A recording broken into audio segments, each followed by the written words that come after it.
આમોદ નગરપાલિકા પ્રમુખ અને ઉપપ્રમુખના વોર્ડમાં જ ઉભરાતી ગટરોનું સામ્રાજ્ય સર્જાતા લોકોમાં રોષની લાગણી ફાટી નીકળી હતી। આમોદ નગરપાલિકાથી નારાજ જનતાએ હાય હાય અને ભાજપ હાય હાય સૂત્રોચ્ચાર બોલાવી પોતાનો રોષ ઠાલવ્યો હતો।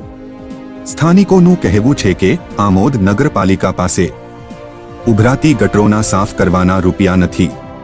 મચ્છરોના ઉપદ્રવથી નાના બાળકો બીમાર પડે અને રોગચાળો ફેલાય તેની જવાબદારી આમોદ નગરપાલિકા લેશે।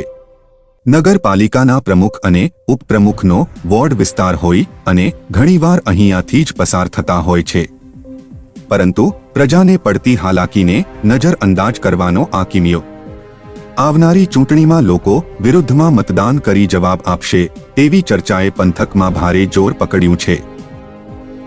नगरपालिका भाजप हाय हाय नगरपालिका भाजप हाय हाय जलपाबेन हाय हाय जलपाबेन हाय हाय हाय हाय બહુ મોટી સમસ્યા છે અહીંયા તો એ ગુઠણ પાણી પડે છે 2-2.5 મહિનાથી। આનું પાણી આવે છે? આ પાણી વરસાદનું નહીં, ગટર લાઈન છે, ગટર લાઈન નું પાણી છે। કોઈ સાંભળવા રાજી નહીં। પાલિકામાં ગયા તો તાળો મારીને જતા રહે બધા, ઘરે તાળો હોય છે એટલે તમે શું નગરપાલિકા પાસે શું અપેક્ષા રાખો? અમે અપેક્ષા કે અમારું આ કામ થઈ જવું જોઈએ એવી અપેક્ષા રાખીએ છીએ। ભાઈ કોઈ સાંભળવા રાજી નહીં, કોઈ જોવા આવ્યું નથી। આજે આવે કાલે આવે મશીન તો 2 વર્ષે ના આવે મશીન તો તઈ લગીને આવવા પડ્યા। છોકરા બધા બીમાર છે। આ મહિના 1.5 મહિનાથી છે સાહેબ। તમે શું કહેવા માંગો છો? અમે કહેવા માંગીએ છીએ કે આ સાફ કરો, અમારથી બહાર હોય નહીં બેહાતું, કે બહાર રહેવાતું નથી ને અંદર ગરમી નહીં રહેવાતું, ગરમી તો જોવો પડે અને બહાર હોય નહીં બેહાતું અમારથી। એકદમ ઘન બાસ મારે તો આખા ગામનું પાણી આવે છે, બરોબર? એટલે બેકાર ગંદા સંડાસ જેવું ગંદા છે તો આમ વોમિટ થઈ જાય આપણને। છોકરા બીમાર થઈ ગયા છે અમારા। અમે કહેવા માંગીએ કે 1 મહિનાથી આ ગટરો ઉભરાય છે પણ આ લોકો કઈ જોવા આવતા નથી। અમે જઈએ તો તમને ધક્કા ખવડાવે।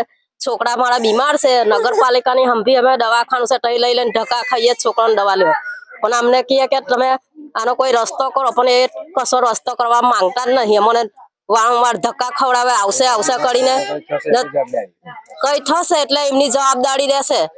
મારે કહેવાનો એવો મતલબ આગળ બી આજે 3-4 મહિનાથી આગળ પર રામજીભાઈની ત્યાં ગટર ઉભરાયેલી હતી, ત્યાં બી ભાજપ વાળાએ કોઈ એમને નિરાકરણ લીધું છે નથી। એ પ્રશ્ન આજે પણ એ આવેલો છે 1.5 મહિનાથી, તે બી આજે પણ જોવા આવે છે પણ કશું કોઈ કરતું છે। દાખલા તરીકે શિલ્પાબેન છે, ગમે તે હોય ઓન નંબર સભ્યોને અમે જે બી પૂછીએ કે આ કામ છે અહીં જોવા પણ નથી આવતા। ભાતુજી માને ડેરીએ અહીંયા મારે એક મેન્ટલ નખાવાનો હતો, કેટલા વખત રિક્વેસ્ટ કરી, એ કોઈ કામ કર્યું નથી। પછી મેં ભરતભાઈને કીધું, બધાને કીધું, પત્રકાર ભરતભાઈને કીધું, પછી ભીખાભાઈને કીધું, પછી ગણપતિનો વિશેષણ હતું ત્યારે મને એક ટ્રેક્ટર નાખ્યા પૂછે એ લોકોએ। જે ત્યાંથી ભાજપને એટલું કહેવા માંગુ છે કે ગરીબની હાઈ ના લો તો ડુવા લો।